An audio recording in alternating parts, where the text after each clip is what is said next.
স্বর্গ আর মর্ত্যর একটা প্রবচন আছে।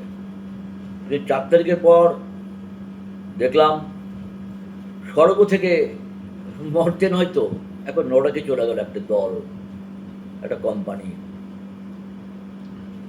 এর কাটাছাড়া বিশ্লেষণ করে লাভ নেই, কেননা এই দলটাই তো থাকবে না।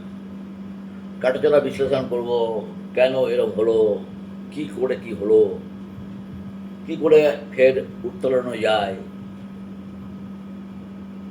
আলোচনা করাটা মনে হয় পুরোটাই বেফালতু হবে, টাইম অপচয় হবে, সময় নষ্ট হবে, সবই একই। তবে কেন এরকম হলো তার 7টি পয়েন্ট আমি পরপর আলোচনা করব। প্রথম পয়েন্ট, দেখুন, হাসপাতালগুলি, সরকারি হাসপাতালগুলি হয়েছিল 2 নম্বরই আঁকড়া। ওখানে হাসপাতালের ভিতরে মদ খাওয়া হতো, নারীরা আসতো, নাচ হতো, এবং সর্বোপরি যারা প্রশাসনিক দায়িত্বে ছিল তারা অনেক অপকর্মের সঙ্গে যুক্ত ছিল। ধরুন কারুর অঙ্গ পাচার হয়ে যাচ্ছে, মরে গেছে অঙ্গ পাচার, বা মেরে ফেলে অঙ্গ পাচার, সেটা ঈশ্বর জানে, ভগবান জানে, আমি তো জানি না, হতে পারে।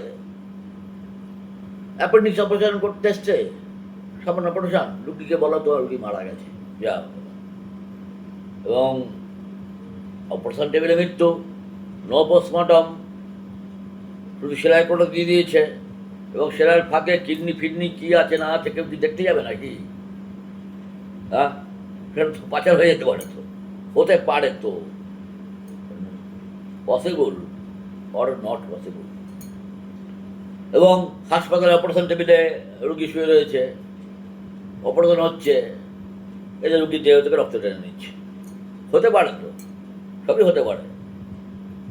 আরও কিছু, হাসপাতালের সরঞ্জাম বিক্রি হয়ে যাচ্ছে,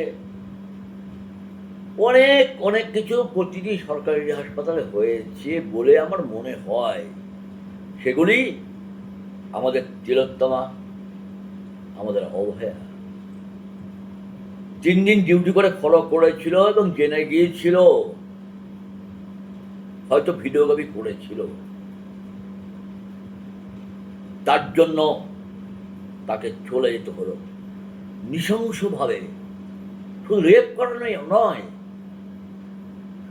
তার প্রতি এত অত্যাচার করা হয়েছিল যাতে তার চোখ দিয়ে রক্ত বেরিয়েছিল, অর্থাৎ চোখ দিয়ে আত্মা বেরিয়ে গেছিল। ও বাবাকে বলার চেষ্টা করেছিল মৃত্যুর আগে, বাবা আমি ডাক্তার হতে পারলাম না, তোমার স্বাদ পূর্ণ করতে পারলাম না, মা তোমাকে আমি শান্তি দিতে পারলাম না।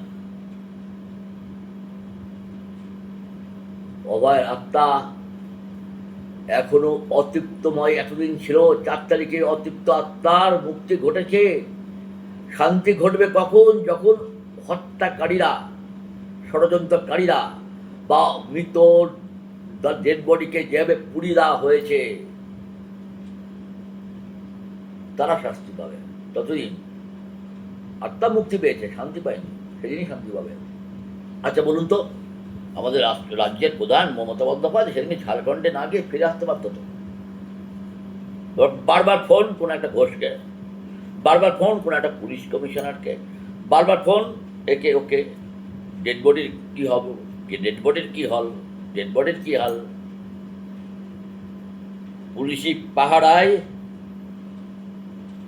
পাহারায় প্রচুর পুলিশ ডেড বডিকে ছিনিয়ে নিয়ে গিয়ে বাধা দিয়েছিল।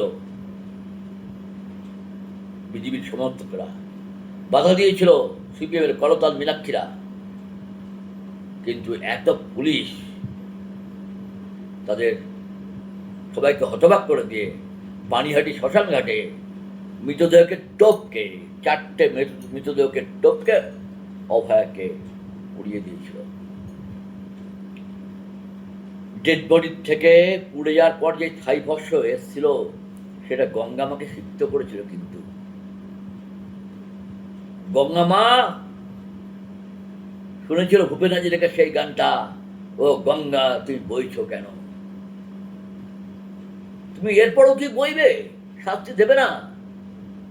হ্যাঁ, শাস্তি দিয়ে দিয়েছে গঙ্গা মা। ৪ মে ২০২৬ একটা সরকারকে, আত্মহমিকাময় বিল্ডিংকে, অট্টালিকাকে ছুঁড়ে ছারখার করে দিয়েছে। ঈশ্বর বলে কিছু আছে, ভগবান বলে কিছু আছে, এগুলো সবাইকে কিন্তু মানতে হবে। আমাদের একটাই বিচারক, একটাই বিচারপতি মানুষের জীবনের, যেটা হচ্ছে ঈশ্বর, উপরওয়ালা। নমস্কার।